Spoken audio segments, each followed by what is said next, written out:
seetaan naa ci benn chaîne ñu leen di poser ay questions ñuy tontu donc il y a une responsabilité individuelle il y a une responsabilité collective il faut que les Sénégalais prennent leurs responsabilités. gisoo bi responsabilité boobu su amul est-ce que kon faille dans la communication amul parce que soo ne on a trop communiqué sëñ Saliou mu ngi ko doon wax tout à l'heure problème de vaccin yi bi mu posé wee on n'a pas senti une réelle communication fii ci Sénégal parce que Gambie gi rek soo demee gis nga affiche yeeg yooyu yëpp à la télé spot yi buy inciter les populations à se faire vacciner est-ce qu'on a senti la même chose ici au Sénégal? Mais bien sûr les Sénégalais certains ont choisi de ne pas se faire vacciner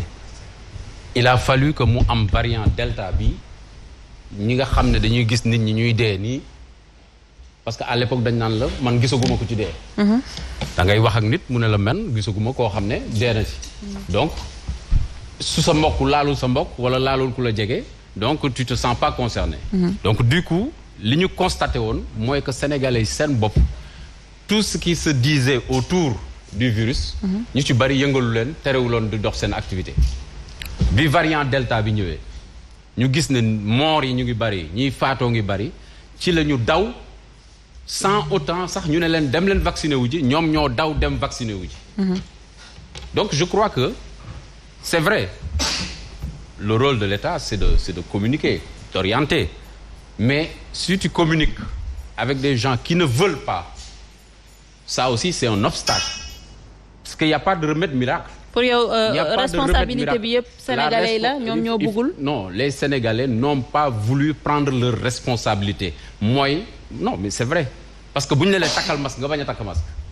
dañuy obligé teg policier sa ginnaaw pour nga takk masque tu penses que ça c'est être responsable non wax nañ leen Cheikh Oumar Madraye ko tuuti mi ngi tisooli te takkul masque xam nga. Non c'est pour rigoler mais je veux dire que sénégalais yi seen bopp ñoom seen bopp ñoo war a jël seen responsabilité parce que newatuñu fu ñuy dutewu ne feebar am na wala amul donc man sama analyse fi ma koy gën a orienté mooy d'abord envers les sénégalais na sénégalais yi jël seen responsabilité bi mooy lan vaccin baa ngi fii dem leen vacciné wu solal masque raxasul c'est aussi simple que ça mais qu'est-ce qu'on n'a pas communiqué ci ay affaire raxas loxo da nga daan romb panneau publicitaire yi ñuy wane président muy raxasu mbaa ñuy wane keneen muy raxasu toutes les autorités les personnalités je veux dire ñi nga xam ne par exemple au plan culturel etc même les musiciens ñëpp dugal nañ seen loxo di sensibiliser dégg naa sax keroog benn oustaz naan waaw fond Covid bi lu tax ñu jox ci waa musiciens yi mais musiciens yi nga xam ne ñoo toogoon di sensibiliser di def ay spot te kenn fayu leen mais ñooñu aussi bu ñu jëlee xaalis jox leen ko ci Covid bi dañ ko mérité il faut arrêter quand même donc Sénégal je crois que c'est un tout faut pas que ñu jël affaire yi rek def ko ne bon ñii ñoo war a am lii ñii am lii je crois que c'est pas organiser une nation on est une nation Sénégalais yi nañu jël seen responsabilité maintenant j'en viens à la responsabilité étatique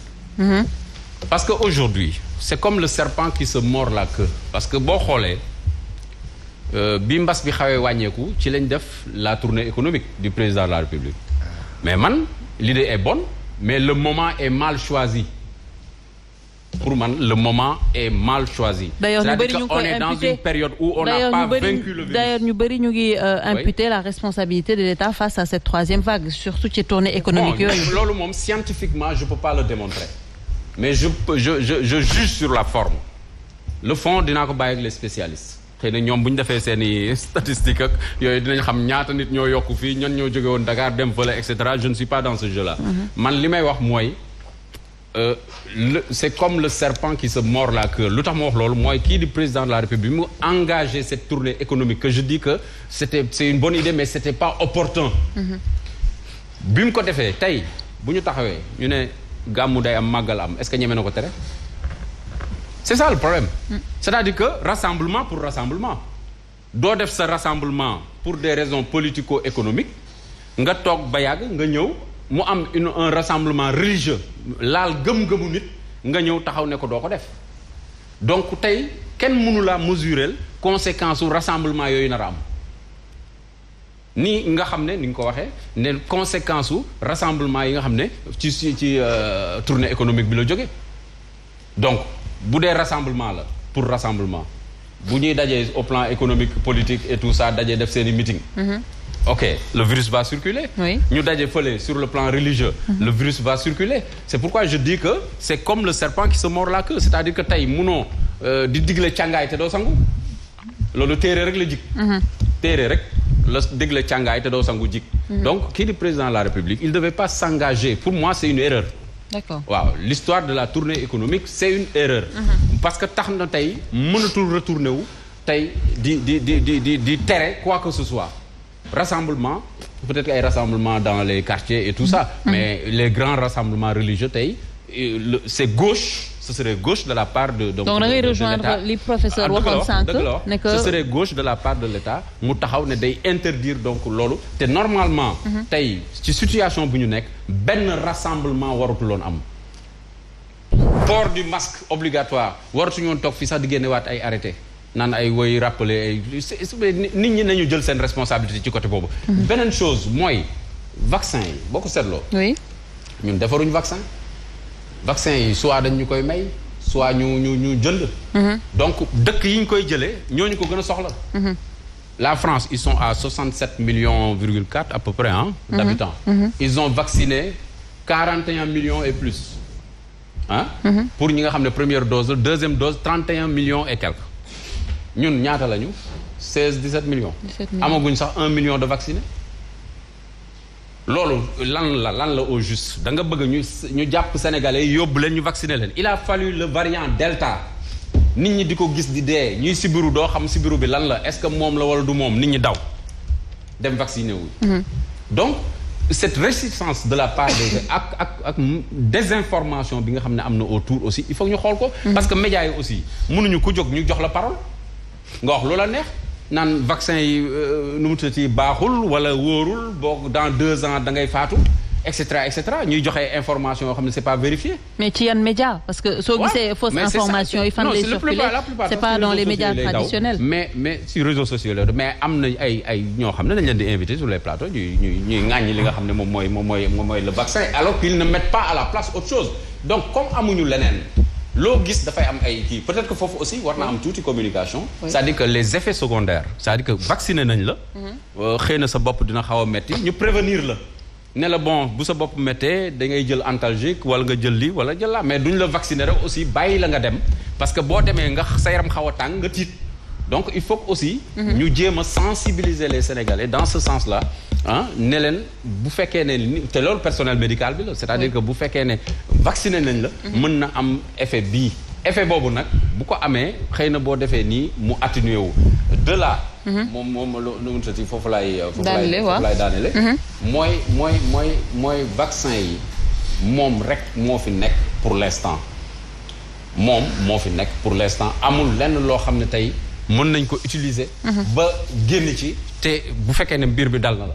wala bokk nga bañ mu dal la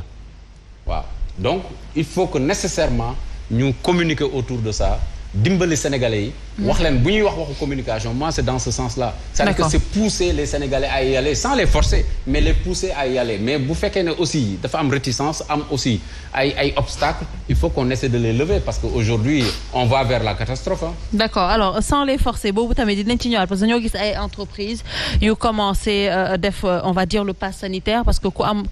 présenté wul sa carnet de vaccination da ngay dem en congé donc yooyu yëpp dinañ ci waxtaan voilà wala nga def télétravail mais dinañ ci waxtaan ak directeur du SNEIPS ak Ngouda mais ma jox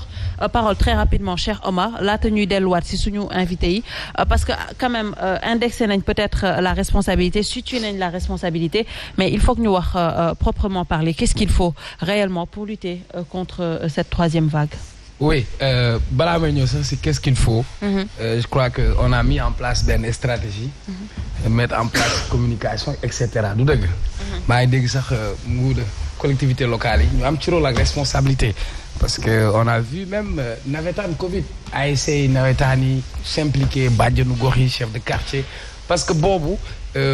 corona rek moo fi taxoon ñi mënul woon ànd sax ànd ñu ne c'est une cause nationale. et ñu def ay. prouesse ñu ne liggéey nañ ci man je continue toujours à demander symboliquement mes 500 € bokkoon Sénégalais bloqué yi ñu ko waroon jox te joxuñu leen ko ñu exiger transparence aussi ci milliards yi ñu ci injecté